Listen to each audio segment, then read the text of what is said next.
ఒక special occasion కోసము మా చిన్నన్న వాళ్ళ ఇంటికి అయితే పోతున్నాము. పొద్దున్నే రెడీ అయిపోయినాము. టైం వచ్చేసి 6:30 అవుతుంది అన్నట్టు.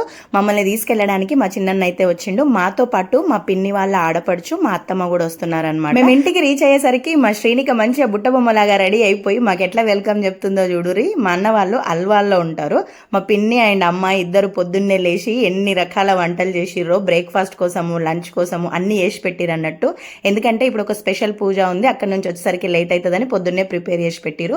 మొక్కజొన్న గారెలు, భక్షాలు, అట్లనే బీట్రూట్ రవ్వ లడ్డు అయితే వేసిరు. మా పిన్ని ఈ బీట్రూట్ రవ్వ లడ్డు నెక్స్ట్ లెవెల్లో చేస్తుంది అన్నట్టు. ఈ రెసిపీ మన ఛానల్లో కూడా ఉంది, ఒకసారి చూడురి. పిల్లలకైతే చాలా హెల్దీ అన్నట్టు. అందరం కూర్చొని కొంచెం ముచ్చట్లు పెట్టుకున్న తర్వాత ఇక పూజకు సంబంధించినవన్నీ రెడీ చేస్తున్నారు పిన్ని వదిన కలిసి. సో ఇంటికి వచ్చిన వాళ్ళకి పసుపు బొట్టు ఇవ్వడం అనేది ఆనవాయితీ కాబట్టి వదిన అయితే పసుపు బొట్టిస్తుంది. పూజకు సంబంధించినవి అన్ని తీసుకొని ఇంకా పూజ జరిగే ప్లేస్ కి అయితే వెళ్తున్నాము. అది ఏం పూజ, ఏం కథ అనేది అన్ని నెక్స్ట్ వీడియోలో చూపిస్తా. Stay tune.